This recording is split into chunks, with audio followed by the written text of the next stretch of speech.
Pues buenas tardes a un nuevo webinar de la comunidad Emocionándote, que estamos aquí sintiendo, compartiendo y gestionando emociones. Me gusta leer esa frase. Esta es vuestra comunidad y estamos aquí para intentar aprender todo un poco bueno, de lo que hemos ido viendo a lo largo del tiempo, lo que he ido aprendiendo con mis clientes, ¿no? Que yo sé todo lo que sé, pues gracias a mis clientes, ¿no? Javiela, si puedes silenciar a todo el mundo, por favor, que se me ha olvidado silenciarlo antes.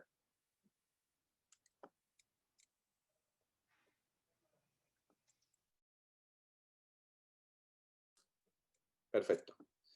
Muy bien, pues ahí vamos.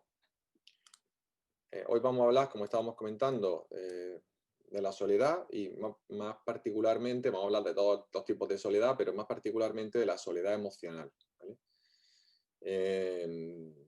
Bueno, pues hay que tener un poco el texto que estábamos hablando, ¿no? Todos hemos sentido soledad y aunque es mejor estar solos que mal acompañados, como dice el dicho, pues casi nunca estamos solos de verdad, ¿no? Lo que realmente sentimos es la llamada soledad emocional, ¿no? Que es lo que realmente nos molesta, porque la soledad elegida, por ejemplo, está bien, y la soledad en un momento en el que estamos solos, pues eso no es una soledad. Lo que a nosotros nos fastidia de verdad es la soledad emocional, es decir, que independientemente de que estemos solos o acompañados, pues nos sintamos solos, ¿no? Igualmente. Y es decir, porque hay un vacío interior y ese tipo de cosas que iremos comentando a lo largo del taller. Bueno, pues aquí tenemos esta imagen, ¿no? Y nos preguntamos aquí, bueno, ¿qué es la soledad? ¿No? Una de las cosas que nos podemos preguntar es, ¿qué es la soledad? Voy a poner esto por aquí que no estorbe. Bueno, pues vamos a ver algunas definiciones, ¿no? La soledad como definición es estado de aislamiento en el cual un individuo se encuentra solo, sin acompañamiento de una persona o animal de compañía, ¿no? Es un poco lo que todos sabemos, ¿no? Una persona que se encuentra aislada en algún momento determinado, como está ahora precisamente con el confinamiento, algunas personas que han estado solas en casa porque, bueno, porque le ha cogido así el tema. Y, y esto es un poco la definición de soledad más sencilla que podemos escuchar y seguramente que habremos leído, ¿no?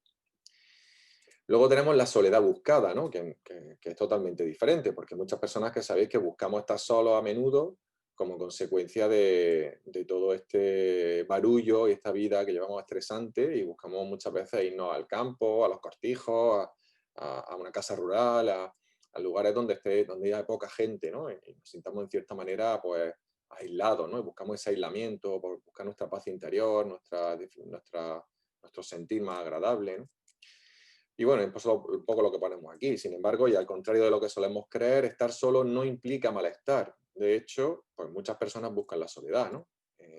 Así que no es lo mismo estar solo que sentirse solo. Esa sería un poco la frase que podría definir esta soledad buscada que si tú estás mal acompañado, pues es preferible estar solo, ¿no? Y luego, pues tenemos lo que hablamos de tipos de soledad, que hemos diferenciado como 3 tipos de soledad. Bueno, muchas cosas que he leído sobre la soledad, pues son como 3 tipos que me han gustado, porque hay bastantes más tipos, había creo que hasta 8 tipos de soledad distintos, pero bueno, estos 3 creo que definen bastante bien lo que queremos darle nosotros dentro del marco práctico de este seminario web, ¿no? Bueno, en primer lugar está la soledad íntima, ¿no? Que es cuando nos falta un compañero, una persona muy próxima. Nosotros podemos trabajar en nuestra oficina con muchísima gente, en nuestro trabajo, podemos tener nuestras amistades, podemos tener tal, pero puede ser que no tengamos pareja, ¿no? Y si no tenemos pareja o la hemos perdido o se ha terminado la relación, pues tenemos un tipo de soledad íntima que es pues como estamos solos en casa y como que nos gustaría estar con alguien, ¿no? Ese sería un tipo de soledad. Luego está la segunda, que es la llamada soledad relacional, que es la falta de amigos con los que nos gusta pasar el rato, es decir, personas con las que podés compartir. Esto, por supuesto, incluye también si hacemos actividades deportivas el fin de semana, o vamos a hacer trekking, o vamos a hacer baile. Pues si no hacemos ese tipo de actividades, obviamente nuestras relaciones, el número y la intensidad de las relaciones va a descender y por lo tanto esto puede llevarnos a esta soledad relacional, que en el fondo es la que tiene casi todo el mundo, ¿no? Dentro de la soledad relacional es la que está el temor, esa soledad que hablamos, ¿no? Con la que se suele hablar y con la que solemos relacionarnos, ¿no? Y luego, por otra parte, sería la soledad colectiva, ¿no? Que es cuando uno no se siente parte de una comunidad. Es decir, pues sabemos que como nosotros somos mamíferos, pues buscamos estar siempre en comunidad, pertenecer a algún clan, ¿no? A algún grupo, a esta propia nosotros queremos oportunizar a esta comunidad emocionándote, ¿no? Y nos sentimos a gusto y contentos de estar en esta comunidad, de compartir con gente, de vernos las caras pues, cada martes, si no en el programa, sino en la comunidad, y compartir, ¿no? Pues todo este tipo de información que es de interés un poco para todos, ¿no? De inteligencia emocional y educación emocional, etcétera. Entonces, esta soledad colectiva es personas que no tienen, que a lo mejor trabajan solos, son autónomos, freelance, que trabajan en casa, o su trabajo es solitario por sí mismo, ¿no? Tengo un amigo, por ejemplo, que repara antenas de estas de radio y de televisión, y él va solo con su coche, tiene que subirse allí, tiene que ir a las montañas donde están estas antenas y trabaja solo, ¿no? Entonces, pues no te permite conectarte mucho con la gente. Luego puedes tener amigos y puedes tener pareja o no, pero en general a esto se refiere esta soledad colectiva, ¿no? Esto también estaría relacionado con los amigos, o con los viajes o con que hacemos en grupo, o que se pueden hacer también actividades deportivas, como decía también, en el sentido de que comunimos, por ejemplo, participo y soy miembro de una comunidad de trekking o de una comunidad de un equipo de baile o de tiro al dardo o de una comunidad que trabaja junto a Médicos Sin Fronteras en colaborar y vamos todos los años a hacer un viaje al extranjero a ayudar a la gente, ¿no? Algo que que te permita sentirte que pertenece a algo, ¿no? Ese sentido de pertenencia. Esto un poco estaría relacionado con esto. Y luego está, pues lo que nosotros llamaríamos la soledad emocional, ¿no? Que es la que pica, ¿no? La que duele, la que nosotros estamos sintiéndonos mal. Bien porque no tenemos pareja, bien porque no tenemos los amigos que nos gustaría, lo estamos perdiendo, bien porque no nos relacionamos con los demás por distintas razones, como luego iremos viendo, ¿vale? Entonces, pues sentirse solo, la soledad emocional sería la definición más simple que se me ocurre, más corta, sería sentirse solo aún estando en compañía, ¿no? Esto sería un poco sentirse solo aún estando en compañía. Y esta es soledad emocional. Ya podemos estar en un centro comercial, en un concierto, ser miembros de una familia numerosa, viviendo todos en la misma casa, aunque sea pequeña, y nos podemos sentir solos, ¿no? Y esta es un poco la más temida, ¿no? Porque es la que puede considerarse como patológica en un momento determinado. Y fijaros, me ha llamado la atención algunas cosas relacionadas a los síntomas, que bueno, ya lo sabía, pero al verlos todos seguidos, pues me ha llamado la atención, ¿no? Uno de los síntomas de la soledad emocional es el ánimo deprimido, es decir, un estado depresivo. Un estado depresivo y esto también conocido como distimia, ¿no? Algunas personas una especie de distimia, que luego hablaremos de ella, que me parece bastante interesante unirlo con todo esto. Otro de los síntomas es la falta de interés en actividades sociales. Así que fijaros, cuando yo tengo esta soledad emocional, es como que no hago por relacionarme. Qué curioso, ¿no? Porque si realmente quisiera salir de ahí, saldría, pero nos metemos en esa zona de confort, esa zona de comodidad incómoda, que hablamos en hemoconciencia, que produce una especie de pescadilla que se muerde la cola. Tengo poco ánimo, como tengo poco ánimo, no me apetece relacionarme con las personas, no me apetece relacionarme con otra gente, hacer cosas, actividades sociales, y por lo tanto cada vez tengo menos ánimo, ¿no? Tengo peor ánimo, es como la pescadilla que se muerde la cola. Otra estaría relacionada con la apatía, que es similar al ánimo deprimido, ¿no? Una apatía, una desgana por todo. Otro sería el insomnio o hiperinsomnia. El insomnio, pues ya sabéis, que personas que duermen muy poco, les cuesta mucho trabajo dormir o tienen dificultades con el sueño. Pues la hiperinsomnia sería justo lo contrario, es decir, personas que duermen muchísimo. Y aquí ya quiero empezar a hacer un inciso. ¿No suenan estos síntomas? ¿A qué otra patología o síndrome os suenan estos síntomas? Pues obviamente a la depresión, ¿no? O sea, es que la soledad emocional es muy similar a la depresión. Y esperaros que te voy a quedar más síntomas. Fijaros, aumento de peso por sedentarismo. Pues una de las razones que producen aumento de peso muchas veces es el principio de depresión, ¿no? Estados depresivos. Agitación o lentitud psicomotora. Es decir, como que estoy como muy nervioso siempre, a pesar de que no pase nada externamente que me esté alterando. Y más relacionado con la depresión, también esta lentitud psicomotora, como muy, muy lento, hablo muy lento, me cuesta trabajo mirar hacia arriba, me cuesta mucho trabajo sonreír. Fatiga, también típica, ¿no? Asociada, por supuesto, a la apatía y a la falta de ganas.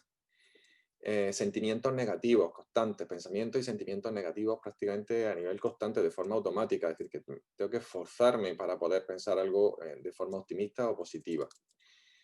Y seguimos, menor capacidad para pensar, para mantenerme enfocado en las cosas. Indecisión, también me cuesta trabajo tomar decisiones y por lo tanto me mantengo en el bucle, en lo fácil, en lo que sale de forma natural, en la que no tengo que esforzarme. Pensamientos recurrentes de muerte, esto le pasa a algunas personas también que tienen depresión, ya lo sabéis. Y e incluso ideas suicidas. Así que fijaros, la soledad emocional tiene muchísima sintomatología asociada a la depresión. De alguna manera estaremos hablando de una especie de depresión. O sea, un síndrome de soledad emocional, estaremos hablando de una especie de depresión, un estado depresivo, pues casi encubierto, ¿no? Pero estamos hablando prácticamente de los mismos síntomas que una depresión. Y fijaros, la soledad es un problema actualmente a nivel social, pero no solo en España, en Inglaterra, en Estados Unidos, prácticamente en todos los países. ¿Por qué? Bueno, pues básicamente, y lo decimos aquí, que uno de los mayores desafíos a los que se enfrenta la sociedad actual, porque cada vez más ancianos que pierden a sus parejas, que pierden a su familia, personas que llegan a los 70, a los 80, a los 90 años, muchos con alguna bastante calidad de vida, ya han perdido a sus seres queridos, han perdido a sus amigos, han perdido a sus compañeros de trabajo, han perdido algunas partes de la familia, o la familia vive fuera, y como cada vez tenemos más ancianos, cada vez tenemos más personas viviendo solos, ¿no? Viviendo solos, ¿no? Y ahora el COVID, ¿no? Un poco lo que ponemos aquí abajo. Imaginaros si esto ya era preocupante en 2018, que algunos artículos que estaba viendo del 2018, bueno, el 2018, del 2010 ya se estaba hablando de esto como una epidemia a nivel internacional. Pues imaginar ahora con el COVID, ¿no? Que hay personas mayores que estaban viviendo solas y no tan mayores y que han tenido que estar encerrados en sus casas absolutamente solos, ¿no? Y bueno, y gracias a las redes sociales que medio podías comunicarte, pero ha habido muchos problemas y de hecho pues se habla de que vamos a tener, muchos psicólogos están hablando de que el COVID no va a ser la consecuencia solo de ese aislamiento social a nivel económico y a nivel de relaciones, sino que va a producir un incremento de patología relacionada con la soledad muy importante, ¿no? Muy bien, fijaros, el aburrimiento, es decir, bueno, ¿por qué hablamos del aburrimiento, no? Bueno, vamos a hablar del aburrimiento por dos razones. La primera es porque empecé a observar en consulta, como decía antes, que había muchas personas, muchos niños, muchos adolescentes me llegaban con este tema del aburrimiento, que se sentían aburridos, ¿no? Entonces empecé a investigar un poco sobre el aburrimiento y a hacerle preguntas específicas a estos clientes o a estos pacientes. Y una de las cosas que observé es que la sintomatología y las respuestas que me daban eran muy similares a las personas que decían sentirse solas. Muy, muy similares. Y fijaros lo que he sacado de una página, varias páginas web de psicólogos en relación a la sintomatología del aburrimiento. La definición primero, ¿no? Sensación de fastidio provocada por la falta de diversión o de interés por algo, ¿no? Esto es un poco lo que nosotros conocemos todos por el aburrimiento, una definición corta y sencilla que me ha gustado bastante, ¿no? Sensación de fastidio provocada por la falta de diversión o de interés por algo. Pero fíjate, empezamos con el tema de los síntomas. Y aquí ya vamos a hacerlo más rápidamente. Dificultad para concentrarse, ¿os suena? Falta de interés en actividades, lentitud psicomotora, cansancio, vacío interior. ¿Os suena de algo? Ausencia de motivación, sensación de monotonía, insatisfacción existencial, que obviamente son conceptos de adultos, no de niños, pero los niños también lo viven de esta manera, ¿no? Hay muchos niños que me dicen, madres que me llaman, que están preocupados porque a su hijo le han dicho que qué sentido tiene la vida y cosas por el estilo, y las madres se asustan, ¿no? Como diciendo, ¿qué le pasa, no? Sentirse atrapado, sensación de sentirse atrapado, hastío. Fijaros, todas muy similares, por no decir prácticamente idénticas, a las de la soledad, ¿no? A las de la soledad emocional. Entonces, claro, al final no me estaba tan equivocado, ¿verdad?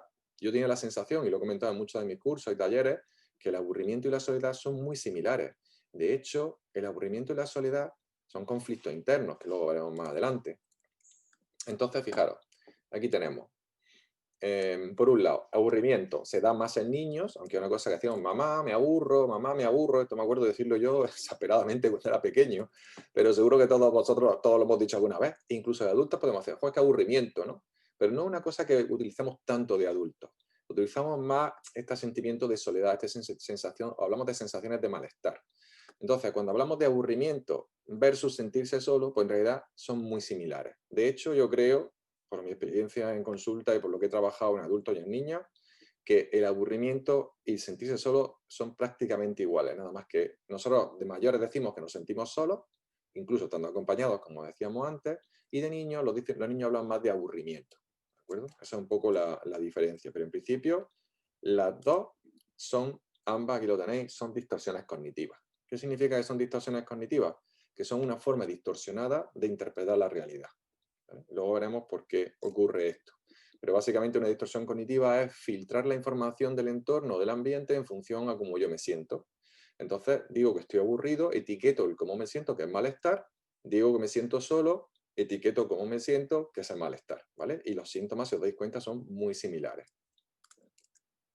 Muy bien, fijaros, me ha encantado esta pantalla, ¿no? Estar solo no es casualidad, ¿no? Y tiene mucho que ver con las preguntas que vamos a hacer ahora, ¿no? Porque al final, la soledad es un conflicto. Esa es un poco la realidad objetiva, ¿no? La soledad es un conflicto. Acordaos que cuando hablábamos, los que estáis en el programa, los que estamos hablando de problemas o conflictos, los problemas son cosas externas a nosotros, son cosas que nosotros podemos solucionar, etcétera, etcétera, ¿no? Mientras que los conflictos son cosas internas, conflictos internos, son cosas que nosotros no podemos solucionar. Lo que podemos hacer es aceptarlas, trabajárnoslas, perdonarla o no, porque son conflictos, lo que yo tengo internamente. Puedo entenderlo, puedo comprenderlo y a partir de ahí puedo actuar. Otra particularidad que tenían los problemas, que eran externos con respecto a los conflictos, es que los problemas nosotros podíamos actuar en un momento determinado, pero los problemas no generaban conflictos, sino que los conflictos generaban problemas, ¿vale? Entonces, cuando yo tengo un problema, cómo lo interprete me generará conflicto o no. Pero si yo tengo un conflicto, mi forma de actuar, mi dificultad para tomar decisiones, mi hastío, mi fatiga mental, mi fatiga física, mi falta de motivación, me va a generar problemas, que al final es lo que nos mete en este bucle, ¿no? Del que estábamos hablando antes. Entonces, ¿cómo podemos solucionar esto? Pues en realidad, bueno, pues haciéndonos preguntas dirigidas, ¿no? Que decíamos en coaching que hacemos preguntas dirigidas, preguntas específicas, preguntas inteligentes que nos llevan a darnos cuenta de las cosas, ¿no? La primera de ellas es, ¿estoy solo o me siento solo? ¿No? Porque mucha gente dice, vale, ¿tú estás solo o te sientes solo? Porque a veces confundimos las palabras. Estamos tan acostumbrados a decir, pues estoy solo, que alguien dice estoy solo y se cree que esa persona se está sintiendo mal. Y no es necesariamente así, por supuesto. Puede ser que una persona esté sola y esté en la gloria, pero a veces hacemos presuposiciones, o como llamamos en programación neurolingüística, lectura de pensamiento, y nos creemos que ya la persona se está sintiendo sola. Quizás porque nosotros en el fondo nos sentimos un poquito solos y entonces nos sentimos como relacionados, ¿no? Como que nos identificamos con esto, hacen despejos en nosotros y ya como que queremos echar una mano. O pensamos, bueno, para mí me pasa lo mismo, yo también estoy solo, tal. Y entonces como que me simpatizo con esa persona y en realidad pues, es muy diferente. Puedo estar solo o te puedes sentir solo, que son cosas muy distintas, ¿no? Es más, hay personas que viven solas que están en la gloria, ¿no? Y esto, incluso personas mayores que les gusta estar solas y disfrutan de su soledad, ¿no? Entendiendo esto como que lo que nos hace daño es la soledad emocional y no tanto el estar solo o sentirse solo, porque sentirse solo puede ser una elección, ¿vale? Y aquí viene la siguiente pregunta. Entonces, la cuestión está, ¿mi soledad la he elegido yo? O sea, ¿la estoy eligiendo yo? Y esta pregunta tiene trampa, ¿no? Y tiene trampa porque muchas personas cuando llegan a la consulta me dicen que están solos, o se sienten solos incluso, que esa soledad desagradable o esa soledad emocional no la han elegido a ellos. Y en realidad yo no estoy muy de acuerdo con esto. Hoy en día vivimos en una sociedad en la que, en las ciudades normalmente en las que vivimos, y los pacientes que yo, solo los clientes que llegan suelen llegar, me viven en ciudades o en pueblos bastante grandes, y hay mucha gente alrededor. Lo que ocurre es que nosotros vamos tomando decisiones, o vamos eligiendo estar solos porque lo preferimos a estar acompañados. A lo mejor porque tenemos una creencia limitante que dice que prefiero estar solo que mal acompañado porque normalmente me han hecho daño o he tenido malas experiencias, por ejemplo, de pareja o familiares, y entonces prefiero aislarme, ¿no? Y me aíslo porque me duele lo que me pueden hacer las otras personas.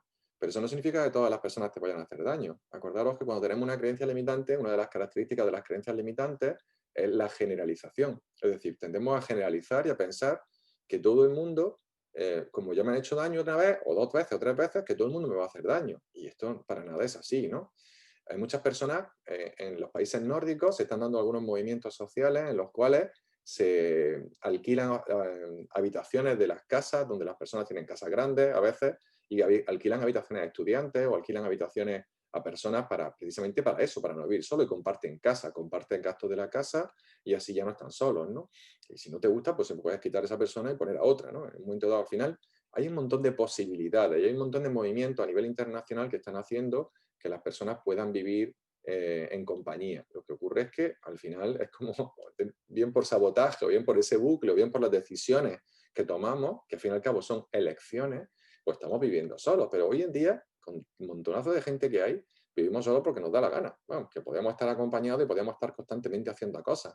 en todas las grandes ciudades, y bueno, yo no vivo en una gran ciudad, pero vivo en una ciudad ya con más de 100.000 habitantes, o 100.000 habitantes creo, ya no recuerdo exactamente el número, pues hay montones de actividades que hacer, solo es cuestión de informarse. Lo que pasa es que, bueno, lo vamos dejando. Las personas que sienten esa soledad emocional se sienten como que no le apetece hacer, no tienen energía para hacerlo. Y esto es lo que yo comento en consulta, que las cosas son al contrario. O sea, tú no puedes venir a consulta para que yo te dé a ti la motivación para que tú luego empieces a salir, sino que tienes que empezar a salir para encontrar la motivación. Yo te puedo dar ese empujón inicial, pero luego nosotros tenemos que tomar decisiones en función o en relación a lo que nosotros queremos conseguir, que es estar acompañados de personas, de otras personas, pertenecer a grupos, pertenecer a comunidades y sentirnos integrados, ¿no? Muy bien. La tercera, que está muy relacionada con la segunda y de lo que estábamos comentando, ¿no? Tomo decisiones para cambiar la situación. Es decir, si yo me siento solo, estoy tomando decisiones. Hoy en día hay montones de redes sociales que te permiten comunicarte con cientos de personas, cientos, miles, decenas de miles de personas.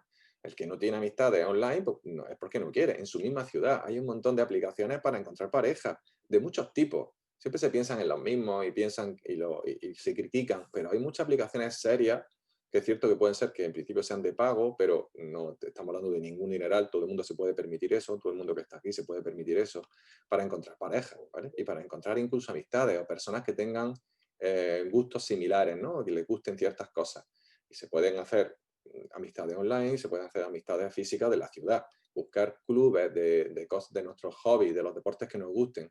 Lo que no puede ser, lo que no podemos esperar, que es lo que le pasa a mucha gente, es que el príncipe azul aparezca en tu casa o la princesa azul, ¿no? O no puedes esperar que la persona, el club deportivo tal, del deporte que te guste, como estés desanimado, pues te da cosa a llamar, que te llame a ti para tu casa, que te llame a ti para ver si te quiere apuntar, ¿no? Esto no va a pasar, ¿no? Tenemos que ser coherentes y lógicos. Y cuando estamos en esta soledad emocional, que es una especie de depresión, que no puedes pensar con claridad, que no te enfocas bien, nos ocurre esto, que nos creemos que estamos esperando a que ocurra un milagro, básicamente, o que caiga caído del cielo un amigo o una amiga o alguien que me invite a hacer algo para que sacarme de donde estoy. Y esto no es lo más normal. Lo más normal es que seamos nosotros los que nos sacamos de ahí y no dejemos de victimizarnos, ¿no? Porque al final es que, ya digo, lo que digo siempre, que hay una epidemia de victimismo, ¿no? Al final siempre nos estamos victimizando, pero tampoco tomamos decisiones ni nos damos cuenta de que estamos eligiendo hacer lo mismo que hacemos siempre y por lo tanto mantenernos en el mismo lugar en el que estamos. Muy bien. Y la cuarta pregunta sería, ¿estoy haciendo todo lo posible por realizar actividades sociales y relacionarme con otras personas? ¿De verdad estoy haciendo todo lo posible? Cuando le hago esta pregunta a mis clientes, me encuentro con respuestas inverosímiles, ¿no? De todo tipo, desde respuestas evasivas, pasando por, pues sí, sí, sí lo estoy haciendo, pero sigue preguntándole, ¿y qué estás haciendo específicamente? Que sea la siguiente pregunta, porque hay gente que te dice, sí, sí, lo estoy haciendo, ¿vale? ¿Y qué es lo que está haciendo específicamente, ¿no? Y entonces al final ya se quedan como en blanco, no te quieren decir, porque nadie está solo hoy si realmente, o sea, las personas que están solas es porque quieren estar solas. Pero claro, aquí está el intríngulis, ¿no? Que dices, ¿cómo voy a querer estar solo? ¿Cómo me voy a querer sentir mal? Y la gente se indigna con esto, ¿no? Pues no es que tú te quieras sentir mal, obviamente ya, pero el hecho está en que en presente ya te estás sintiendo mal. Entonces, si tú quieres cambiar esto, aparte de que puedas trabajar en consulta, tienes que dar los pasos para cambiar esta situación. Y si tú no das los pasos para cambiar esta situación, a lo mejor es que sí que quieres estar mal, porque tienes dos variaciones. O quedarme como estoy y seguir mal, o dar pasos, tomar decisiones e irme al otro punto en el que me puedo sentir mejor. Si te quedas en este punto, tú estás eligiendo esto. La consulta te puede venir bien, la consulta de psicología, incluso a veces hay personas que se están medicando, pero si tú haces, si esperas que la medicación te saque y que la medicación llame por teléfono por ti, esto no va a ocurrir, ¿de acuerdo? Somos nosotros los que tenemos que salir de este enfoque mental negativo que tenemos y que pensando que nos va a caer las cosas del cielo, ¿no? Hay que pasar a la acción, que es muy importante, como ya sabéis, y lo hablamos en el coaching, ¿vale? Así que fijaros ahora que quizá tenga más sentido esta imagen, ¿no? Estar solo no es casualidad, es decir, al final tenemos un poco lo que nos merecemos en relación a lo que hacemos, quiere decir, no porque no nos merezcamos estar felices, por supuesto que sí, todos nos merecemos estar felices, alegres y contentos, todos sin excepción, pero ¿cómo te vas? Si tú no crees que te lo mereces, al final no vas a actuar, y si no actúas, pues no vas a conseguir y si no lo consigues con el tiempo, vas a seguir pensando que no te lo mereces, y este es el bucle mental, la pescadilla que se muerde la cola, de la cual es muy complicado salir, porque acordaros que como ya hemos visto, tanto en la soledad como en el aburrimiento, los síntomas son muy, pero que muy similares a la depresión. Muy bien, de acuerdo. Entonces, aquí tenemos ahora este apartado que decimos, bueno, ¿cómo ves el vaso? ¿No? Ahí tenemos ese vaso. ¿Cómo ves el vaso? Esta es la famosa pregunta, ¿no? Que decimos, ¿lo ves medio lleno o medio vacío? ¿No? Un vaso que está justamente por la mitad, ¿está medio lleno o medio vacío? Me gustaría que os respondierais a esta pregunta, ¿no? Os respondierais a esta pregunta vosotros internamente, nada más verlo, ¿cómo lo veis? Y luego planteo aquí otra pregunta aquí a la derecha, que está muy relacionada con esto, con el vaso medio lleno, medio vacío, que tiene que ver con nuestro optimismo personal o el optimismo que tenemos en este momento, pero también con nuestra distimia, ¿no? La distimia, no sé si lo conocéis, es un trastorno o trastorno distímico, se define como un trastorno afectivo o, o estado de ánimo que a menudo se parece mucho a la depresión, ¿no? De hecho, la distimia es como la depresión, pero con menores efectos, pero más de tipo permanente, es decir, más crónico. Sabéis que la depresión, nosotros podemos entrar en una depresión profunda, además, a veces en ocasiones, y luego podemos salir de esa depresión. Pero en el caso de la distimia, muchas veces no se diagnostica como depresión porque los niveles son bajos, pero es permanente, suele ser crónica. Y esto viene de cuando normalmente, de cuando éramos pequeños, porque esto es multifactorial, por supuesto, y al final su causa es orgánica activada por factores psicosociales, ¿no? Como puede ser el estrés, como puede ser las relaciones sociales, personalidades autoexigentes y perfeccionistas, y todo este tipo, ¿no? Y pues también adicciones a sustancias, si personas que han tenido adicciones a sustancias o que han tenido episodios traumáticos cuando eran pequeños. Y una de las cosas que yo he observado es que hay muchísima gente con distimia, muchísima gente con problemas relacionales, con problemas para relacionarse con uno mismo y con los demás. Y esto produce como una especie de aislamiento, porque es como que no te sientes entendido por la gente y la gente, por supuesto, no te entiende a ti, ¿no? Porque en principio tu vida puede ser normal, puedes tener tu familia, puedes tener tu trabajo, pero tienes como esta sensación, ¿no? Entonces, no digo que todo el mundo que no sea optimista tenga distimia, pero en cierta manera, en cierto grado, sí que puede ser que tu personalidad sea, en cierta manera, tenga un pequeño componente distímico, ¿no? En el sentido de que está siempre como más tirando tristón. Ahora vamos a hablar un poco más sobre eso, ¿no? Claro, la distimia es un estado depresivo permanente, pero un estado depresivo no significa una depresión, acordaros de esto, ¿vale? Tiene sintomatologías similares. Entonces, hay personas que viven en soledad o que se sienten solas y que esto produce esta sensación de distimia, ¿no?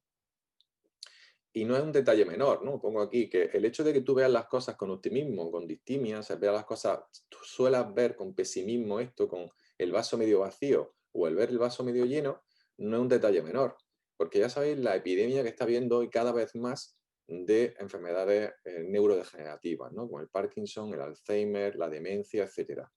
Y fijaros que esto tiene dos componentes principales. En la universidad, el University College of London, o sea, en la Universidad de Londres, una de las universidades de Londres más importantes del Reino Unido, ha hecho un estudio y ha determinado lo siguiente. Es que las personas con distimia y síntomas de tipo de sensación de vacío, tristeza o pesimismo presentan mayor riesgo de sufrir demencia que las optimistas.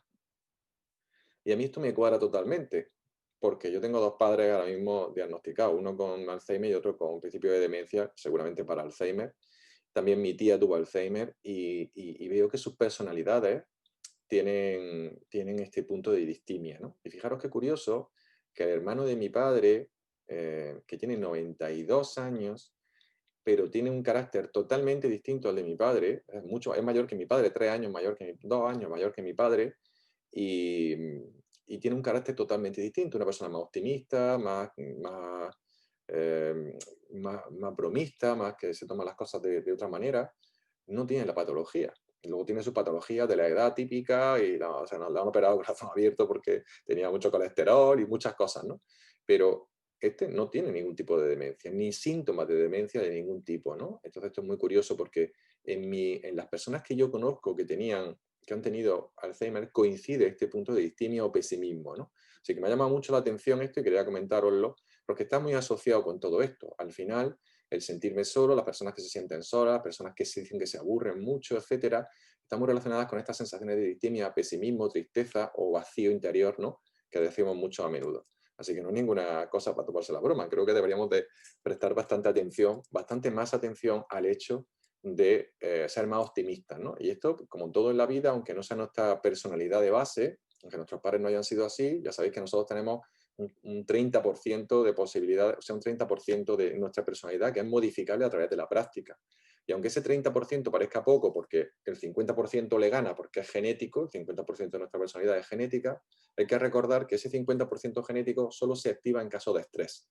Es decir, cuando tenemos niveles muy altos de estrés. Es decir, si nuestros padres eran muy pesimistas, lo normal es que nosotros tendamos a ser pesimistas en un 50% en un porcentaje del 50%, siempre y cuando haya un nivel alto de estrés. Si no hay nivel alto de estrés, ese 50% se desactiva, con lo cual el 30%, 20% el entorno, perdón, 40%, el 40%, el 10% el entorno, el 40% es nuestra actitud, el cómo nos tomamos las cosas y por lo tanto podemos practicar el optimismo. Se puede practicar el optimismo, se puede practicar el ser bromista, el tomarse la vida con ligereza, ¿no? Relativizando lo malo y potenciando lo bueno, ¿no? Muy bien. Fijaros, y en base a este concepto que estábamos hablando de victimismo, del victimismo, del punto del vaso medio lleno, medio vacío, de la soledad, el aburrimiento, me ha venido mucho este concepto que yo utilizo, algunos de vosotros ya utilizan en consulta alguna vez, y que a mí me funciona muy bien, ¿no? Que tiene que ver con el vacío y el espacio, ¿no? Y aquí vemos pues, este vacío aquí, o este espacio según se mire, y aquí decimos, ¿qué es el vacío? Bueno, pues el vacío, definición de vacío, que no contiene nada, ¿no? No contiene nada. Algo que no contiene nada. Otra definición, ausencia total de material en los elementos en un determinado espacio o lugar. Ausencia total. Y otra definición sería estado de mínima energía. En la física actual corresponde a un espacio sin partículas. Imagina, un espacio en la física cuántica, la mecánica cuántica y la física, correspondería a un espacio sin partículas. El vacío sería algo donde no hay ni siquiera luz, ¿no? Aquí tenemos una luz, pero sería un sitio donde no hay luz. Y este vacío es lo que las personas con depresión, las personas que se aburren, las personas que se sienten solas, sobre todo la soledad emocional que comentábamos antes, suelen definir esto como un vacío, se sienten vacíos. E incluso personas que no se definen como personas solitarias o que se sientan solas, definen en ocasiones este vacío, ¿no? Que está relacionado con tristeza y tal, ¿no? Me ha gustado esta definición de estado de mínima energía, ¿no? Al final, si leéis estas definiciones, ¿qué os hace sentir, no? ¿Qué os hace sentir a vosotros estas definiciones? Nada, ausencia, mínima energía, más bien tirando desagradable, ¿verdad? Y fijaros, y la definición más importante, que es la tuya, ¿no? Dentro de definiciones más importantes, la tuya. ¿Qué es lo que sientes cuando piensas en la palabra vacío? Eso es lo que me gustaría que os preguntarais. Incluso podéis tomar, tener un boli, un papel y apuntar la definición que vosotros mismos os dais, ¿no? O qué es lo que sientes cuando está ese vacío. Esto es un poco lo que quería transmitiros. Os dejo unos segundos para que lo apuntéis si queréis hacerlo. Y ahora vamos a ver, pues, el otro vertiente, ¿no? La otra cara de la moneda, por decirlo así, ¿no? ¿Qué es el espacio, entonces? ¿El espacio? ¿Qué es el espacio? Bueno, pues superficie o lugar con unos límites determinados y unas características o fines comunes. Esta sería una definición de espacio. Y otra definición sería medio físico en el que se sitúan los cuerpos y los movimientos y que suele caracterizarse como homogéneo, continuo, tridimensional e ilimitado. Fijaros unas definiciones anteriores y estas definiciones, ¿no? Que te hacen sentir las definiciones anteriores de vacío y de estas definiciones de espacio. Antes hablamos superficie o lugar con unos límites determinados, características fines o comunes. Parece que habla de comunes como de comunidad o fines, ¿no? Pues fines agradables. Medio físico en el que se sitúan los cuerpos y los movimientos. Habla de movimiento, habla de cuerpo físico. Homogéneo, continuo, tridimensional, ilimitado. ¿No os hace sentir mejor estas definiciones? Yo creo que sí, ¿no? Y en el espacio, ¿qué es lo que sientes cuando piensas en la palabra espacio? Al final, se trata de reetiquetar, ¿no? La idea es que, ¿cómo podemos reetiquetar esto? La mayor parte de las personas, cuando estoy trabajando con clientes en consulta, le hago esta apreciación. Es que siento como un vacío. Y el vacío no es malo en sí mismo, pero fijaros que cuando una persona tiene un vacío, tiende a rellenarlo, el cerebro tiende a rellenar los vacíos. Y entonces, como el vacío en principio es una palabra que de por sí tiene una connotación negativa para la mayor parte de las personas, suele filtrar la información en relación a ese malestar que yo tengo asociado con esa palabra y por lo tanto suele producir un sentimiento desagradable.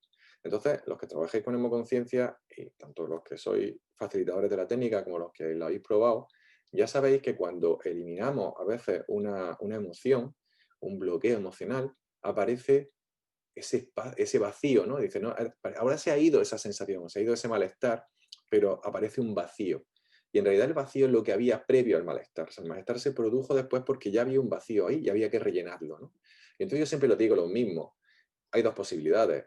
Conéctate con algo que te haga sentir bien y rellena ese vacío con eso que te hace sentir bien. Esa sería una posibilidad, ¿no? Y es lo que hacía inicialmente, pero últimamente estoy reetiquetando, ¿no? Y lo que hacemos, pues supongo esta pregunta, ¿no? ¿Qué pasaría si reetiquetáramos lo que sentimos como negativo?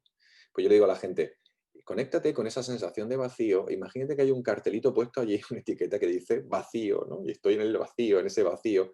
Y ahora reetiquétalo como espacio. Simplemente cambia la etiqueta, quitas el cartel, mentalmente, en tu imaginación puedes hacer lo que te dé la gana, no olvidéis nunca esto, y pones espacio. Y cuando las personas empiezan a leer espacio en esa etiqueta que tenían etiquetada como vacío, la reetiquetamos como espacio, entonces, em, ¿qué pasa con lo negativo? Pues bueno, pues que desaparece, ¿no? Empieza a haber percepciones positivas. Modificar lo que te dices transforma lo que sientes. Esto es una cosa súper simple, súper sencilla, pero que rara vez hacemos, ¿no? A veces nos encontramos mal, nos encontramos solos, sentimos soledad, mejor dicho, sentimos aburrimiento, sentimos desdicha, sentimos apatía, sentimos desmotivación. Y como lo etiquetamos así, nos lo repetimos así, pues eso es lo que se mantiene. Porque acordaros que la diferencia entre emoción y sentimiento es que la emoción es de alta intensidad y de corta duración, y el sentimiento es de baja intensidad y de larga duración. ¿Cuánto dura un sentimiento? Una emoción dura unos pocos segundos, luego aparece el sentimiento porque reelaboramos. Después de sentir la emoción, reelaboramos con el pensamiento, mezclamos la emoción con el pensamiento, la juzgamos, la etiquetamos y entonces se puede mantener, una emoción mantiene segundos hasta que nosotros la etiquetamos, la entendemos o intentamos entenderla y entonces elaboramos una historia incluso o la asociamos con una historia anterior. Pero un sentimiento puede durar todo el tiempo que quieras, puede durar el tiempo que tú estés pensando, que estés enfocando en esto, que lo estés justificando o que te estés contando la misma historia que te hace sentir aquello, ¿no? Entonces, cuando modificamos aquello que decimos, cuando modificamos aquello que nos decimos nosotros mismos, cuando nos contamos la historia de forma distinta, o simplemente cuando cambiamos las palabras, con este caso tan simple, ¿no? De vacío a espacio, transformamos lo que sentimos. O sea que a veces no hay que hacer ni siquiera técnicas de liberación emocional, simplemente el cambiar nuestro lenguaje es suficiente. Lo que ocurre es que entre que no lo sabemos y no lo practicamos, pues obviamente cuando nos encontramos ya muy mal, es muy complicado que podamos pensar, porque no podemos pensar con claridad. Somos incapaces de tomar decisiones. Y el hecho de decir voy a reetiquetar esto que siento es una decisión en sí mismo, es una elección.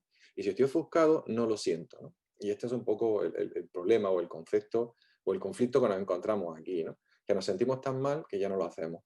Porque cuando nos sentimos bien, no solemos reetiquetar las cosas a más positivo, ¿no?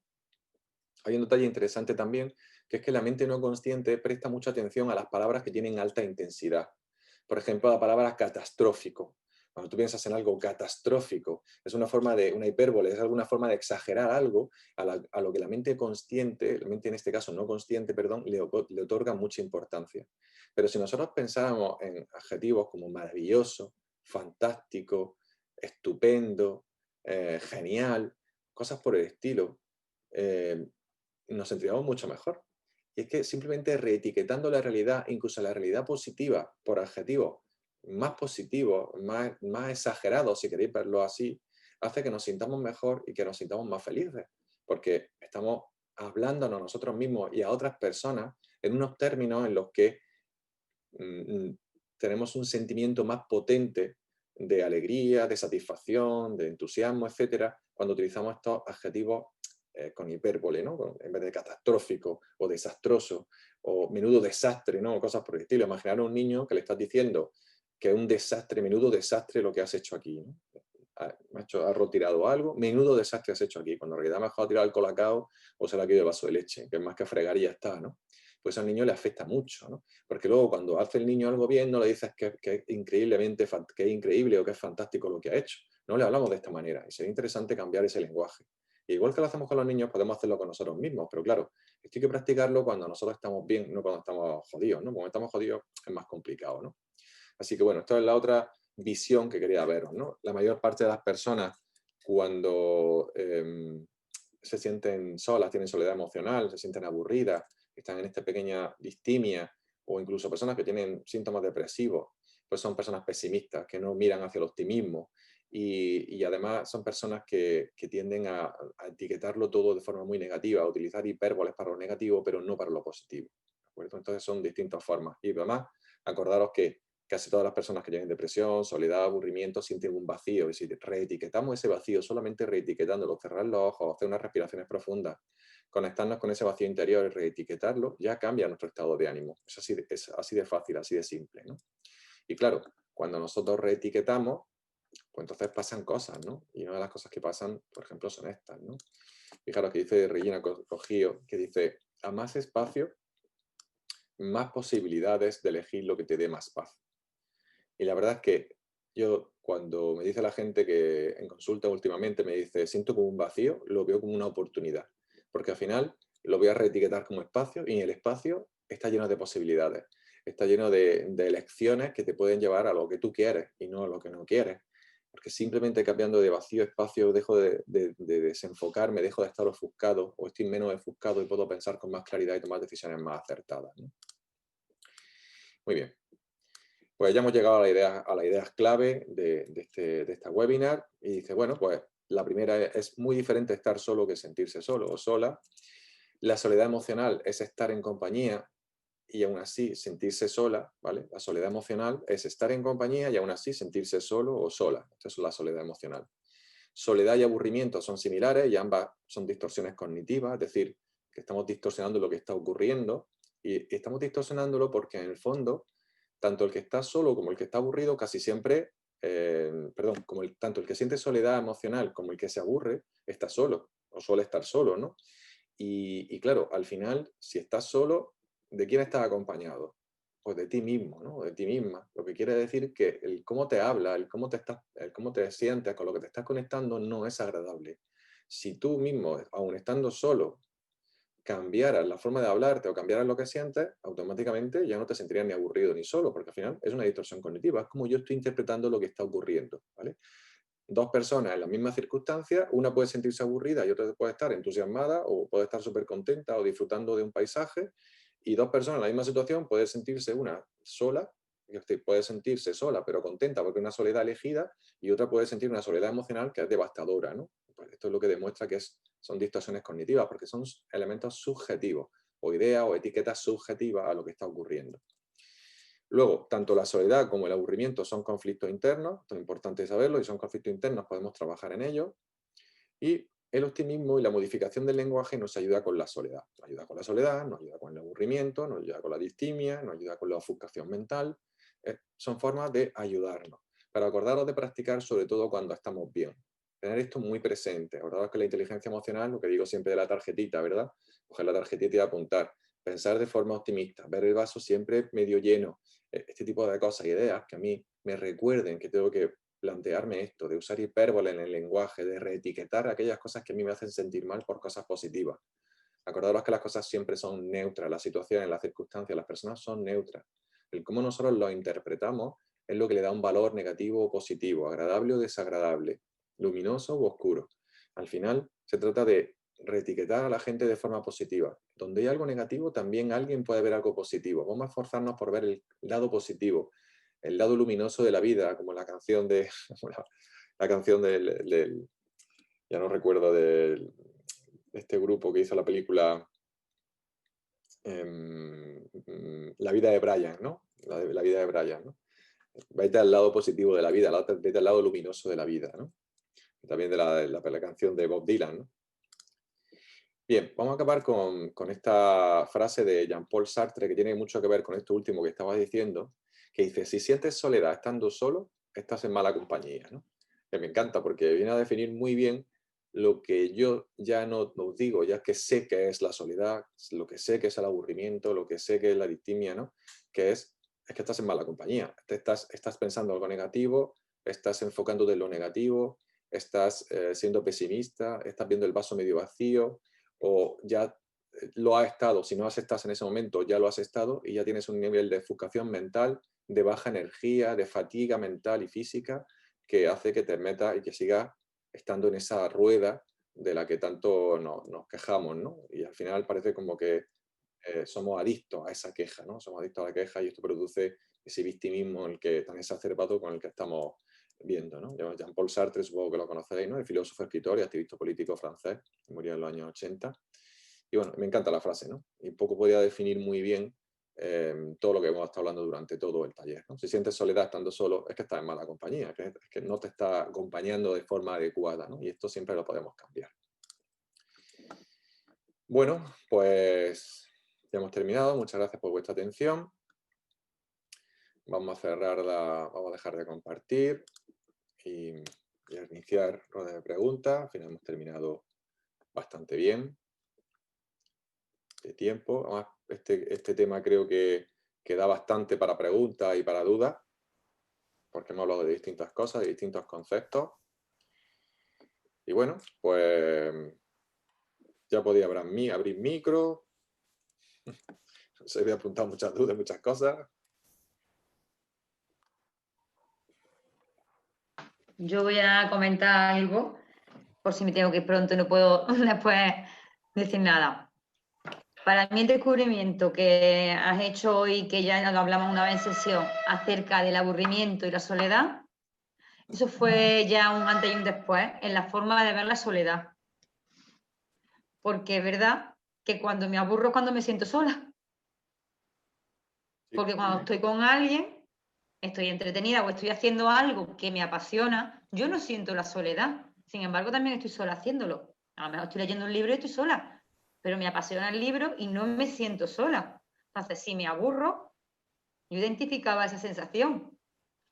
Eso por un lado. Y el del vacío, que has hablado, que también lo hablamos en el fin de semana de la técnica de mi conciencia, pasa igual, el reinterpretar y dar espacio a lo que siento, lo decido yo llenarlo como quiera. Si yo estoy en vacío, me hace sentir desagradable y empiezo a cuestionarme con qué voy a llenar esto, no cómo lo voy a adornar. Cuando tengo un espacio libre, yo lo adorno. Es como cuando va a un piso, a una casa nueva. Tengo un espacio nuevo, tengo un lugar donde poner lo que yo quiera. Sin embargo, si yo llego y veo, uf, qué vacío está esto, me deprimo, no me entran ganas ni de abrir ventanas ni de colocar cortinas. No sé si soy capaz de transmitir la sensación de la diferencia que realmente yo sentí. Es que Perfectamente. era totalmente distinto. Es capacidad de crear, en un espacio tengo capacidad de crear, en un vacío voy a satisfacer desde la necesidad, como cuando tengo hambre. Muchas veces no tengo hambre, estoy aburrida, me voy al frigorífico. No sé si soy la única que lo hago.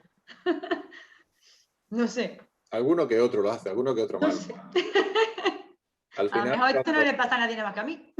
fijaros qué curioso que yo estoy convencido que cuando los niños dicen que se Mm. aburren, están conectando con el vacío que están copiando de sus padres, ¿vale?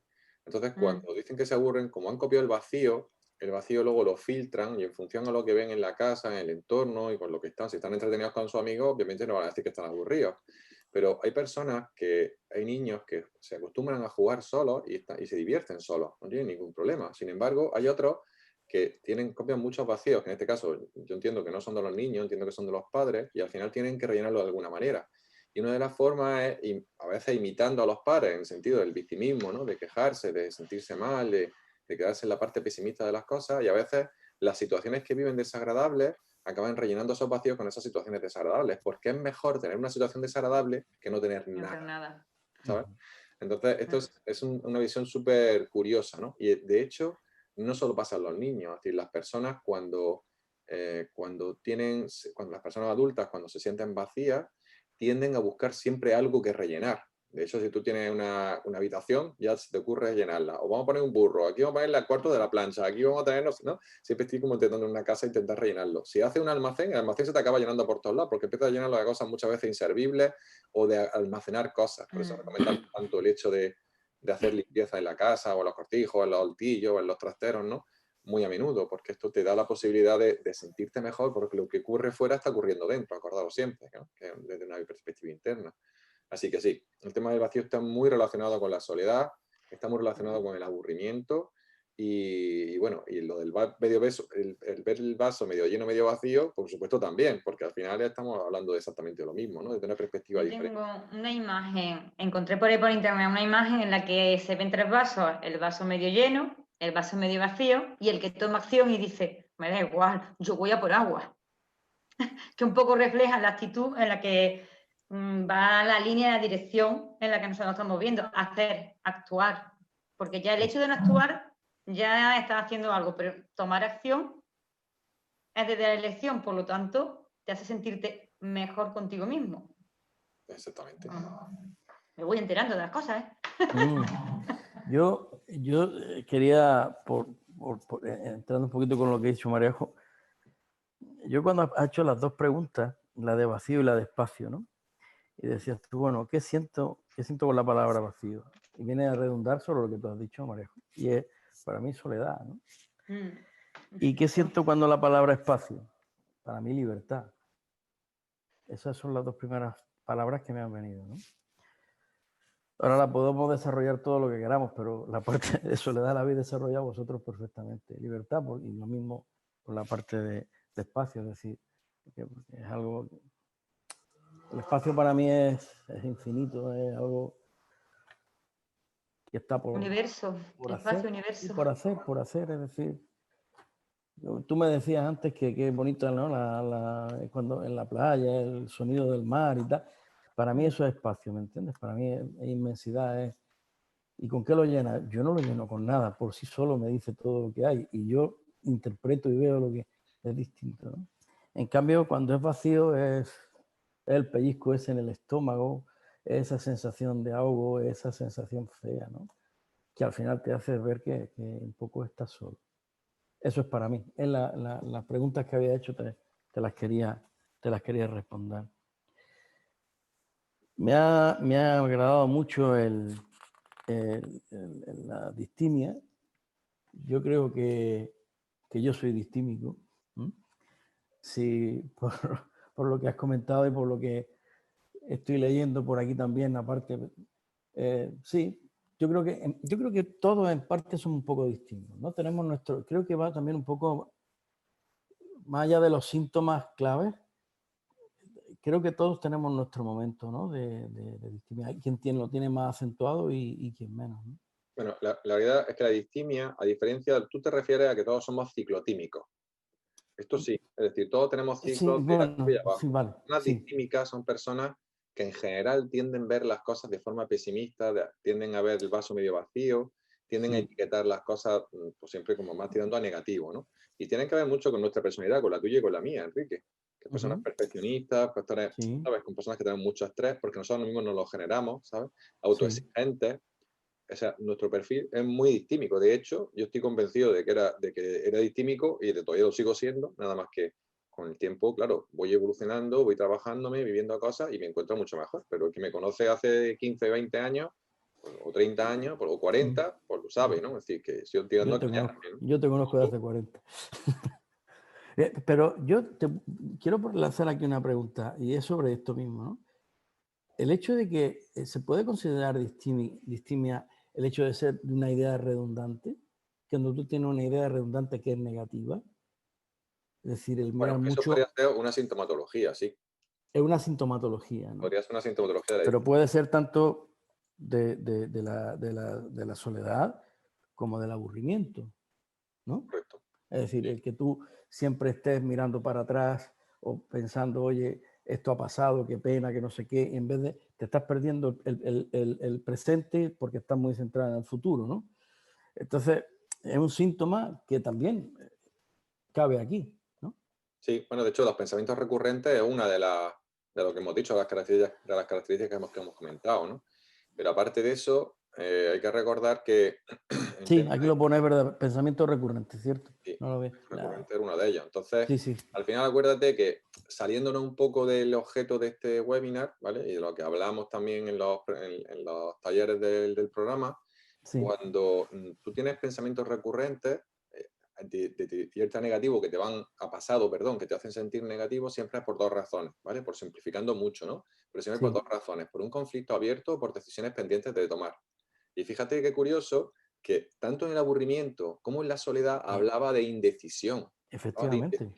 ¿Sabes? Entonces, como te ofuscas mentalmente, no decides y te quedas en el bucle, ¿no? Te quedas en el bucle moviéndote. La zona de confort, nos quedamos, ¿no? La zona de comodidad incómoda, que es la zona de comodidad incómoda que has dicho antes. Es decir, es que me ha resultado porque al final vamos siempre en el mismo, nos movemos en los mismos parámetros, ¿no? Sí, todos somos muy parecidos en ese sentido y todos hacemos más o menos lo mismo, sí, correcto. Vale. Yo quería hacer una pregunta, lanzarla. ¿Por qué creéis que se produce ese vacío o espacio? Me da igual.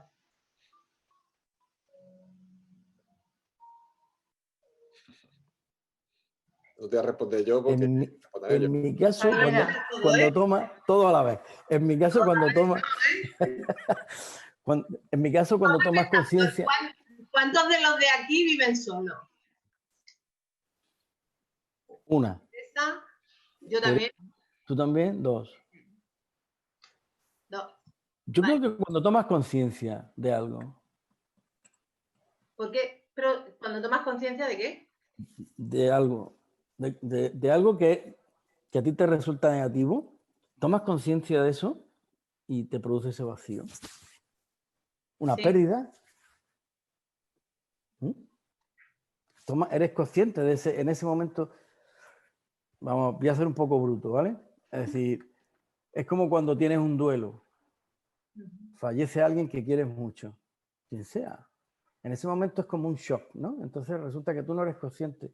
Y cuando pasa el tiempo, cuanto más, a mí me pasa, ¿no? Cuanto más tiempo pasa, yo ahora el mes que viene era un año que falleció mi madre. Cuanto más tiempo ha pasado, más soy consciente de su pérdida, ¿me entiendes? Y me produce vacío. No sé si me entendéis lo que quiero, la reflexión, no sé, Miguel Ángel, si tú... Bueno, luego, una pérdida produce, la sensación de vacío está muy asociada a la pérdida, a cualquier tipo de pérdida, no solo de personas. No, bueno, he puesto un ejemplo un poco bruto, lo he dicho, ¿no? Que es típico ejemplo, porque el ejemplo es más fácil, por decirlo así, ¿no? Es más común, pero al final lo que se trata, lo que te produce el vacío no es la muerte en sí, sino la interpretación que haces de eso, ¿vale? De todas maneras estaba Miriam, quería comentar algo. Miriam, sí, perdón. Sí, no, bueno, lo acabas de decir. Yo iba a decir que es una falta de aceptación. Yo interpreto aquello que se me presenta como no quiero que esto, no acepto que esto esté pasando así, asado, bien sea una pérdida. Es que las pérdidas son de muchos tipos, ¿no? Como la que tú acabas de mencionar, Enrique, y hay muchas pérdidas, que tu pareja se va, tu hijo se va. La típica sensación de la madre es que mis hijos crecieron y ahora me siento así o asado. No acepto. Yo creo que caemos en esa situación cuando no acepto aquello una situación a la cual tengo que enfrentar o estoy enfrentando, y mi forma de enfrentar es negarlo.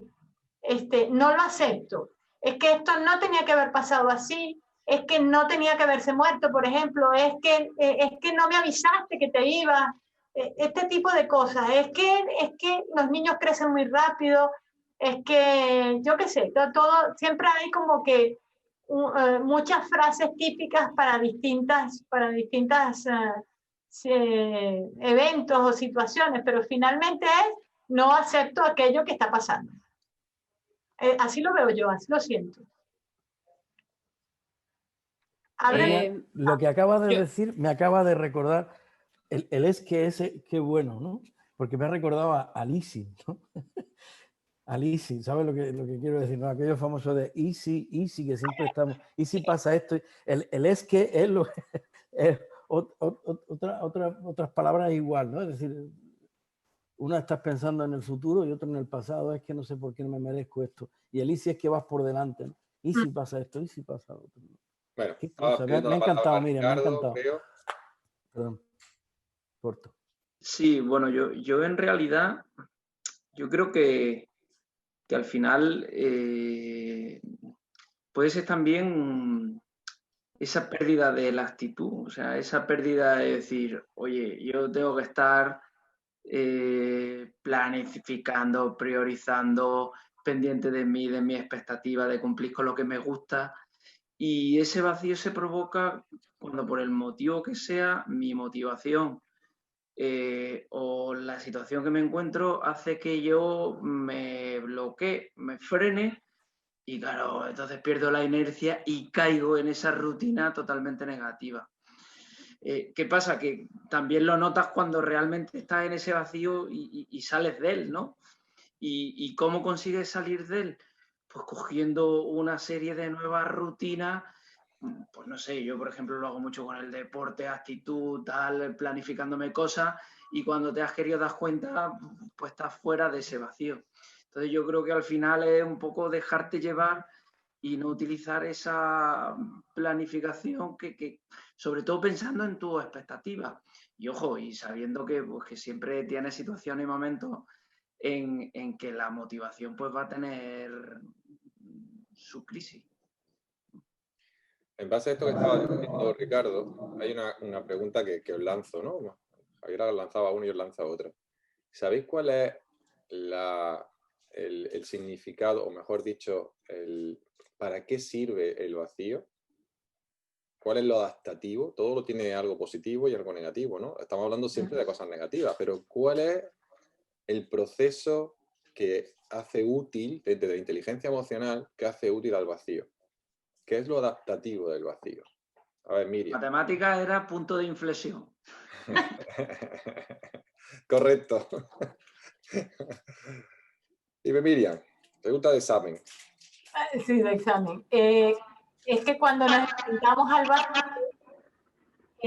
automáticamente, uy, qué eco, automáticamente te hace mirarte, te hace sentirte, te hace volver a ti. Es porque es que no te queda más nada, no hay más nada. Y te hace meterte, aunque te niegues. Esto es un aviso, efectivamente. Está muy relacionada con la pérdida de sentido de lo que hacemos, ¿vale? Con la pérdida de sentido. O sea, las personas sentimos vacío muy a menudo cuando algo no tiene sentido para nosotros. Si perdemos a alguien, como no lo aceptamos, no tiene sentido haber perdido a ese alguien. Entonces aparece el vacío. Pero ¿cuál es el sentimiento? La parte adaptativa está relacionada, y me he acordado cuando estaba comentándolo Ricardo, que si nosotros estamos priorizando y planificando, acordaros que dentro de priorizar y planificar está perseverar. Y perseverar es darme cuenta de que a veces, en un momento determinado de mi vida, en una circunstancia determinada, yo puedo elegir algo, puedo elegir un objetivo y una meta dentro del programa, ¿no?, que estamos viendo, puedo elegir un objetivo y una meta y puedo dirigirme hacia un lugar o hacia una dirección o hacia una persona o hacia lo que sea, y entonces me encuentro con que cuando llevo un tiempo en esa dirección, aparece un vacío que me está diciendo que realmente esto es lo que quiero. O sea, te hace replantearte cosas, ¿no? Sirve para que tú te replantees cosas.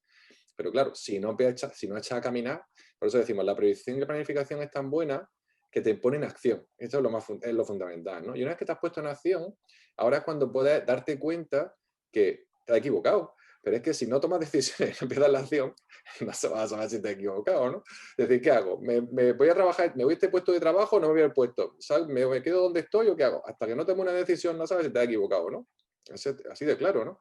Entonces, al final, por eso es tan importante estar siempre en acción, que es lo que me llevo esto un poco al tema del programa, ¿no?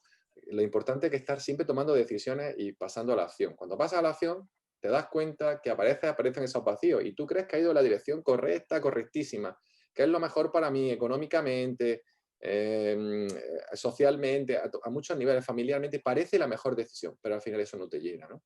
Y esto yo lo viví cuando estaba en casa y estaba trabajando en la entidad financiera y estaba muy bien y estaba autónomo y ganaba un dineral y yo sentí todo esto y de pronto apareció ese vacío, ¿no? Y dices, ¿esto qué es, no? Es como que te rompe, que es como te da una aguantada y te dices, espabila, que todo esto que tú estás pensando que es lo que tú querías, esto no es lo que tú querías, esto es lo que querían otros, ¿no? Esto es lo que te han dicho, esto es lo que te han contado. Y entonces, claro que tiene un sentido adaptativo. El problema está en cuanto, efectivamente, en lo que tú te decías, Miriam, que es que al final no aceptamos situaciones en las que no podemos elegir. Ojo, no estamos hablando de las que podemos elegir. Las que podemos elegir, elígelas y cámbialas si quieres. El problema es que nos ponemos en las que no podemos elegir y cuando lo hacemos hay un vacío que es un vacío no adaptativo. ¿Por qué? Porque no tiene lógica ni sentido ni lo vas a poder modificar. Ahora, eso sí, cuando tú estás hablando de algo que tú sí estás haciendo, hasta luego María José, chao. Cuando tú estás haciendo algo que ya tienes una dirección y te das cuenta que de repente aparece ese vacío cuando aparentemente todo estaba bien, lo estaba haciendo todo bien, le estás poniendo todo tu empeño, toda tu energía, entonces viene el vacío adaptativo, es decir, mira, es que esto no es lo que tú quieres, ¿no? Dime, Miriam, sí. Pero bueno, tú lo dijiste antes, ¿no? Pero el vacío no siempre se siente tan mal, porque hay ocasiones en las que, partiendo del principio que evidentemente el vacío nos hace detenernos y mirarnos, ¿no? Pero, por ejemplo, hay ocasiones en las que el vacío te permite entrar en un espacio de silencio. Y no estoy hablando una hora, a lo mejor te toma un espacio de vacío de, yo qué sé, de 3 meses. Por darte una fecha, no es porque haya un espacio de tiempo determinado, pero muchas veces ese vacío nos permite de nuevo volver a conquistar espacios olvidados de nosotros mismos. Finalmente es eso. Entonces, el vacío, no, lo que pasa es que solemos tener el concepto de que el vacío es algo terrible, ¿no? O es algo que mejor no sentirse vacío porque el vacío me puede estar haciendo esto o lo otro, pero es que no siempre es tan terrible. Simplemente yo creo que termina siendo hasta en algún momento una oportunidad. Muchas gracias. Por eso separábamos esto, ¿no? Separábamos lo que es el vacío adaptativo y el vacío no adaptativo. Siempre hablamos de emociones y sentimientos adaptativos y no adaptativos. Hay un vacío adaptativo del que no hemos hablado en todo el taller aquí, por eso sacaba a colación, y está el vacío no adaptativo, que es el que viene ante la negación de la evidencia, ¿no? Es que te aferras a aquello, ¿no? Efectivamente. Entonces, claro, por supuesto, el vacío adaptativo es una invitación a la introspección, ¿no? A que te plantees las cosas de una forma diferente, ¿no? Y muchas veces en este vacío lo confunde la gente con soledad. Confunde la soledad y confunde el aburrimiento con este vacío que te está diciendo, mira aquí, porque esto es lo que hay, porque ya mismo me podría haber pasado perfectamente y seguro que le ha pasado, o no ha pasado todo en alguna situación de nuestra vida, ¿no? Que hemos vivido situaciones en las que hemos sentido ese vacío y no nos hemos atrevido a mirar dentro. De hecho, una de las razones por las que la gente deja de meditar muchas veces porque se conecta de forma no consciente con el vacío en lugar de con el mantra o con la respiración o con lo que sea, y no quiere meditar porque le da miedo entrar ahí, ¿no? Porque eso significaría tomar decisiones, y Dios mío, ¿cómo voy a tomar decisiones? ¿Cómo voy a tomar yo decisiones? ¿No? Eso sería, y si me equivoco, ¿no? El miedo a equivocarse muchas veces es más fuerte que el propio vacío y mantienen ese nivel de desagradable, ¿no? Sí. Bueno. Al final, yo quería un poco utilizar la pregunta para introducir algo que yo he visto o he experimentado con mis pacientes, ¿no? Y es que ese vacío se produce porque desconectamos de nosotros. Tomamos decisiones, llevamos un camino que se supone que es el mejor, pero en realidad no lo estamos haciendo desde la conexión con lo que nosotros realmente somos, ¿no? Y ese es también, como ha dicho Miguel, pues su condición adaptativa. Es decir, aparecen esos vacíos porque en realidad hay una desconexión total con quién eres, contigo mismo, ¿no? Y lo que realmente sucede, por eso te sientes solo. No, las personas que se sienten conectadas consigo mismas no se sienten solas. Incluso buscan esa soledad muchas veces y es una soledad, como ha dicho Miguel, elegida. Entonces, en realidad, la aparición de ese vacío tiene que ver más con la desconexión contigo mismo. Entonces, a lo mejor incluso estar solo, yo cada día lo aconsejo más, porque si os fijáis, analizamos, yo en este periodo de mi vida que estoy sola, me he dado cuenta que es que realmente lo necesitaba, que algo dentro de mí ha ido a llevarme a este estado porque nunca estuve sola, ni nunca siempre tuve la sensación, por mi manera de vivir, siempre he estado pendiente de otro, ¿no? Me ha obligado o yo también he tomado esa opción. Entonces, en un momento dado, estar solo, vivir solo y tener que decidir todo por y para ti, te enfrenta a ti. Y eso es una experiencia de las más enriquecedoras que hay, que el ser humano además evita, porque rellena espacios, ¿no? Para no encontrarse. Me he encontrado muchas veces gente muy está mal, a pesar de que socialmente tiene mucha actividad, está con mucha gente, pero en realidad lo que busca es evadirse de sí mismo, ¿no? Entonces, al final esos vacíos, por eso hay gente que se siente sola rodeada de gente, ¿no? Cuando vienen y me dicen, a pesar de que tengo mucha actividad, me siento solo. Pero claro, como que te estás evitando a ti mismo, ¿no? Entonces, bueno, al final la soledad no es, o estar solo y sentir vacío también puede ser adaptativo. Pues sí, eso es lo que opino. Pues sí. Bueno, estamos terminando ya. Y me gustaría saber... bueno, Conchi, ¿quieres decir algo? Ahora el micro. A mí me gustaría, hola, buenas a todos otra vez. Miguel Ángel, me gustaría que hablara un poquito más sobre el aburrimiento, porque hemos hablado del vacío, pero a mí el aburrimiento me llama también muchísimo la atención porque, bueno, pues soy madre y noto que mi hija pequeña pues está instalada ahí. Entonces, si puede hablarme un poquito más sobre el tema con relación a hemoconciencia y aburrimiento, por favor. Sí, bueno, un poco lo hemos comentado antes también, ¿no? De hecho, he sacado a colación el tema del aburrimiento porque cuando nosotros hablamos, lo que yo he ido observando a lo largo de los años, trabajando con niños y con adolescentes y con adultos, ha sido que la terminología que utilizaban o las respuestas a las preguntas que yo le hacía en relación al aburrimiento o a la soledad eran muy similares, ¿sabes? Es decir, las respuestas que me daban eran muy similares. Entonces empecé a sospechar, por decirlo así, que esa soledad o ese sentimiento de soledad emocional, la soledad emocional específicamente, y el vacío en sí, el vacío y además también el aburrimiento, el vacío es común al aburrimiento y a la soledad, ¿vale? Entonces el aburrimiento es como lo mismo que tú cuando tú te sientes sola, igual que cuando tú te sientes sola, pues tu hija se siente aburrida, se aburre. Los niños no suelen decir me siento solo, esto es muy raro. Hay algunos niños que lo dicen porque lo copian de adultos, ¿vale? Pero los niños en general por defecto dicen me aburro, ¿vale? Siento aburrimiento, mamá me aburro, estoy aburrido, estoy aburrida, qué aburrimiento, utilizan mucho ese término, ¿no? Como algo además despectivo que lo utilizan como para llamar tu atención, ¿no? Y esto nos lo hacemos nosotros automáticamente, que no utilizamos tanto la palabra, con la soledad. Entonces, el aburrimiento siempre, tanto el aburrimiento como la soledad, hasta luego Enrique, tanto el aburrimiento como la soledad están relacionadas con vacío, ¿vale? Con un sentimiento de vacío, con un sentimiento de malestar. Y este sentimiento de malestar normalmente, dependiendo de la edad de los hijos, suele estar copiado, cuando son menores de 8 o 10 años, lo han copiado de los padres, ¿vale? Entonces lo copian de los padres y entonces de vez en cuando se activa o se reactiva, normalmente cuando no están entretenidos. Porque claro, si están con la tablet, cuando están con la televisión, cuando están con los amigos, cuando están no sé qué, como que no están pensando en eso, el foco lo tienen fuera de ellos. Pero cuando llevan el foco hacia adentro, que esto suele pasar cuando están solos, o cuando están jugando solos, o cuando están en su cuarto, o incluso haciendo los deberes, los niños dicen, venga, tienes que hacer los deberes, ¡jo, qué aburrimiento! Esto lo hemos escuchado montones de veces, ¿sabes? ¡Qué aburrimiento! Porque es como enfocarse en algo que están en los deberes, muchas veces le cuesta mucho trabajo mantener la atención en algo fijo, en un cálculo, en lo que sea, y entonces se conectan más fácilmente con sus vacíos, con sus malestar, porque lo critican internamente, ¿vale? Entonces, trabajar con los niños, la verdad es que es relativamente sencillo. Es verdad que algunos niños tienen una personalidad muy sofisticada, sobre todo ya cuando tienen 12, 13 años, que empiezan a ser adolescentes, y te cuesta un poco más, pero trabajar el vacío en los niños es relativamente sencillo, con hemoconciencia. De hecho, es muy sencillo trabajar con hemoconciencia con niños. Solo hay que, digamos,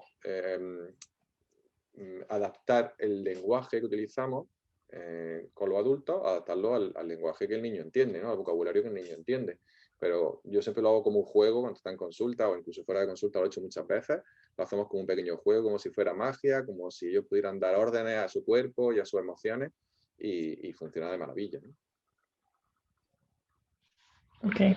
No sé si he respondido a lo que te quería. No, pero bueno, me imagino que tendré que estar más tiempo para ir asimilando también, porque se me quedan muchas dudas eso de ¿sabes? He entendido lo que has comentado antes, entiendo también ese aburrimiento adaptativo también, como he hablado, y el no adaptativo. El aburrimiento adaptativo se da, a mí lo que más me preocupa es el no adaptativo, ¿no? El te aburres, pero te aburres porque realmente tienes un vacío que no encuentras qué estás haciendo con tu estudio, sobre todo con los estudios, porque hoy día los adolescentes, no sé si estaréis de acuerdo conmigo, pero la mayoría o muchos niños están muy aburridos porque lo que estudian en los colegios no les valen para nada, ellos no entienden ni para qué sirven, ni tienen, entonces ese aburrimiento era el que a mí es el que a mí Eso me más que aburrimiento, o sea, parece. estaríamos hablando de desmotivación, ¿vale? Esto es más una desmotivación que un aburrimiento. Entonces, el aburrimiento viene como consecuencia de que no tienen motivación.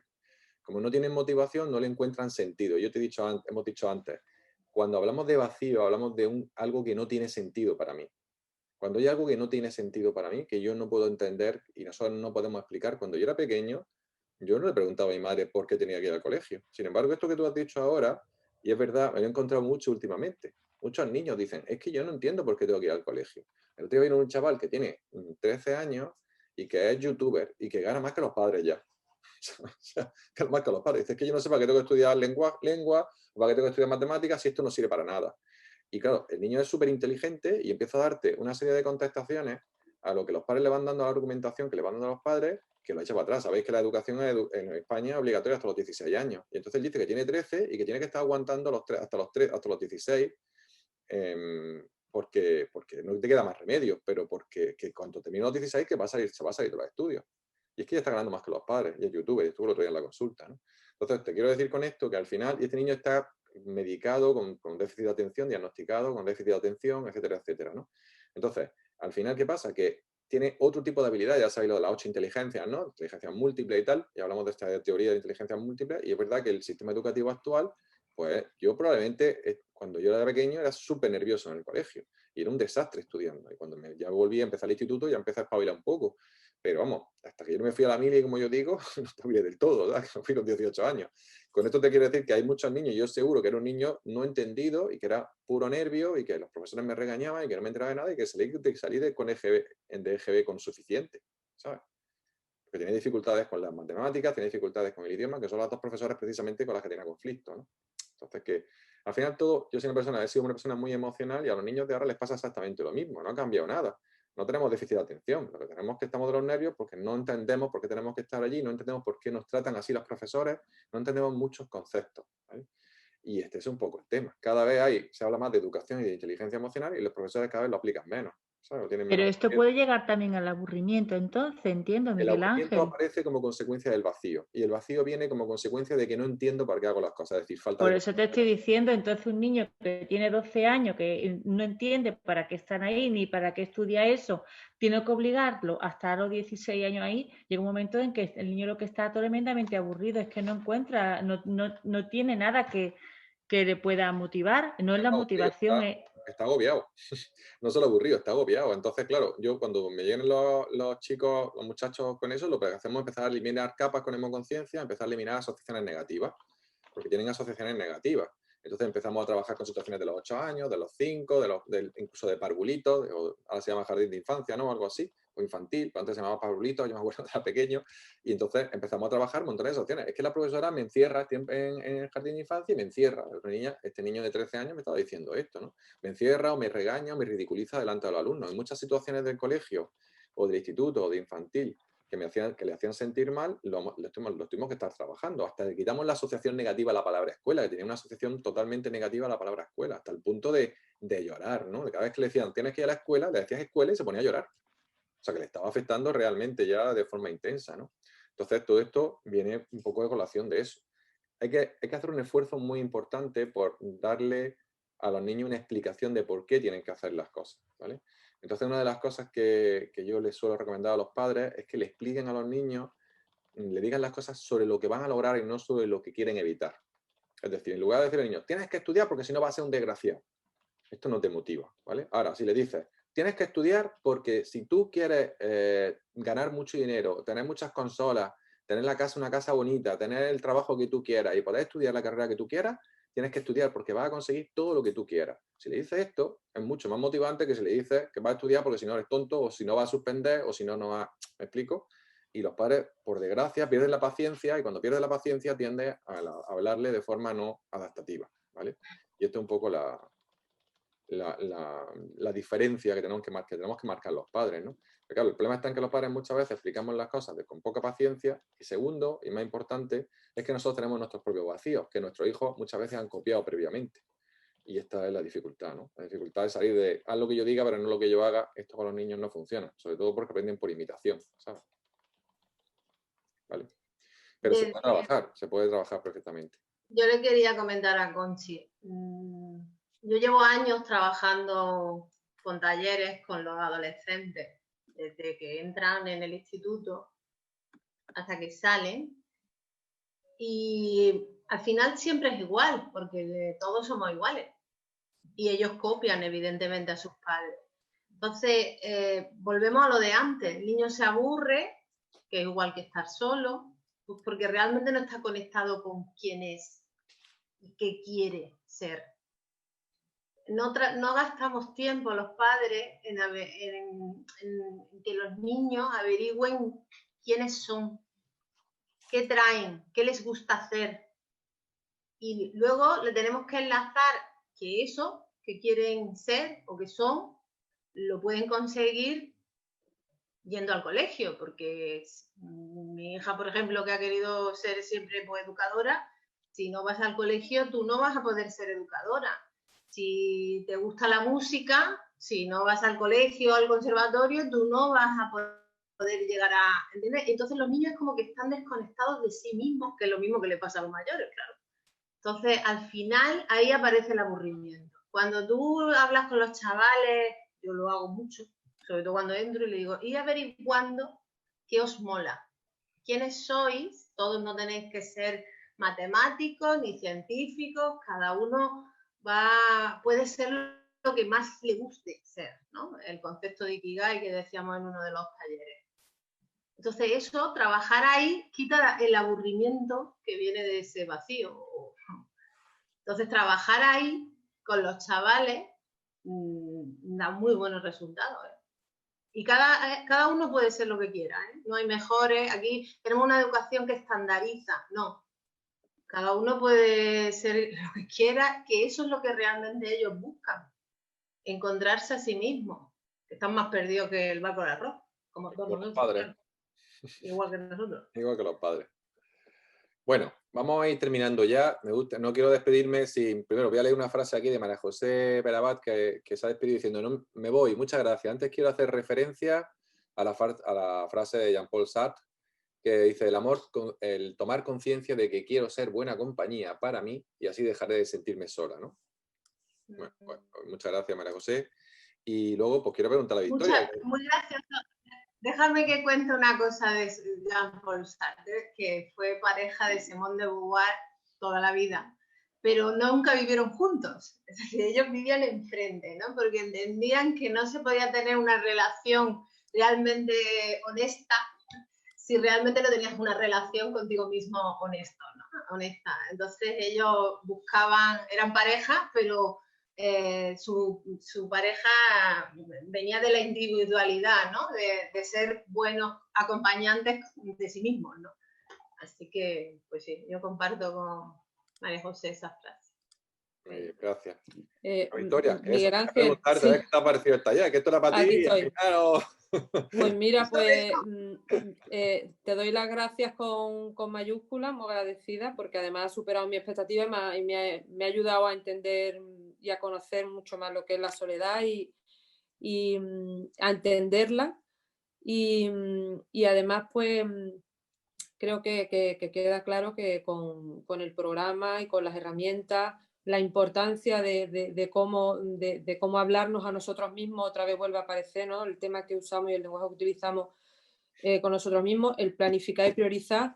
Y yo, pues lo que me queda claro es que con el programa, pues seguro que voy a ser mucho mejor compañía para mí misma con el paso del tiempo, ¿no? Por todo lo que estoy aprendiendo y las herramientas que estoy conociendo. Así que muchas gracias, Miguel Ángel. y a todos por compartir también.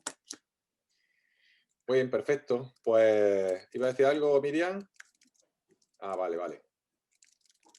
Vale, pues entonces, si os parece, lo vamos a dejar ya por aquí. Ya son las 9:03. Yo tengo que poder prepararme ya el próximo. Y tengo trabajo pendiente. Bueno, pues muchas gracias por vuestra asistencia. Estamos en contacto. Y nada, el martes que viene tenemos programa.